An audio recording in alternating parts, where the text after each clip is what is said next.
Bonjour, petits amis. Montez vite à bord, on repart. L'histoire d'Émile et l'étoile de mer continue.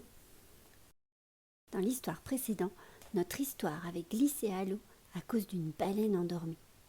Heureusement, le capitaine et son équipage ont réussi à la retrouver. Êtes-vous bien installés pour la suite de l'aventure? C'est parti!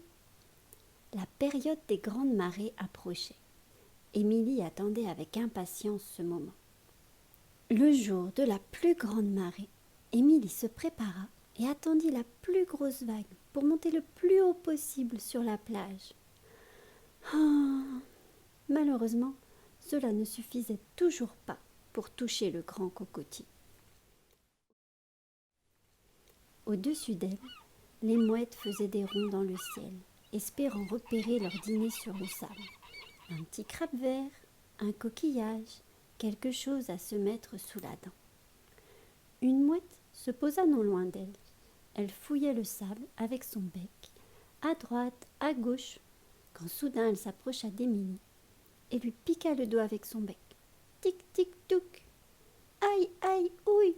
Je ne suis pas un caillou, protesta aussitôt Émilie. Vous me faites mal. Je ne suis pas un détritus abandonné sur le sable. Regardez, je suis une étoile de mer. Oh pardon, répondit la mouette un peu gênée. Excusez-moi, je cherchais un caillou pour aiguiser mon bec. Je me présente, je m'appelle Suzette. Je viens de l'île sous le vent. Et toi, comment t'appelles-tu?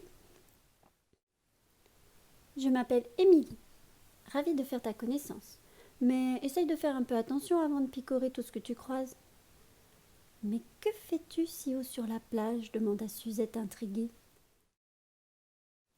Les étoiles de mer vivent au fond de l'eau d'habitude. Je sais, acquiesça Émilie, mais... Mais quoi? Demanda la mouette. Eh bien voilà, je rêve de grimper tout en haut du cocotier, là-bas. Ah, je comprends, répondit la mouette. Elle réfléchit un instant et s'écria. J'ai une idée. Faisons un échange. Trouve-moi un bon caillou. J'en ai cherché partout, impossible d'en trouver un qui me convienne. Ils sont soit trop gros, soit trop lourds, et les coquillages sont bien trop fragiles. Quand tu me l'auras ramené, je t'aiderai à atteindre ce grand cocotier. Oh là-bas, vous avez remarqué le petit crabe est parti se planquer? Il a dû avoir peur des mouettes. Nous nous envolerons et partirons toutes les deux dans les airs.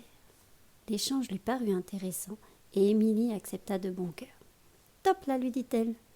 L'étoile et la mouette se tapèrent dans la main. Accord conclu.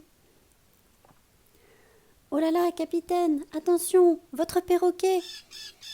Voilà que Coco, le perroquet du capitaine, plonge tête baissée, lui arrache le livre des mains et se perche tout en haut du grand mât. Quelle mouche l'a piqué celui-là? Il voulait sûrement garder le livre pour lui tout seul, capitaine, vous savez. Le capitaine allait donc devoir trouver une astuce pour le récupérer. Que pourrait-il bien lui proposer en échange? En attendant la suite de l'aventure, je vous dis à bientôt. J'espère que cette vidéo vous a plu. Alors abonnez-vous et pour être sûr de ne pas rater le prochain épisode, activez la cloche.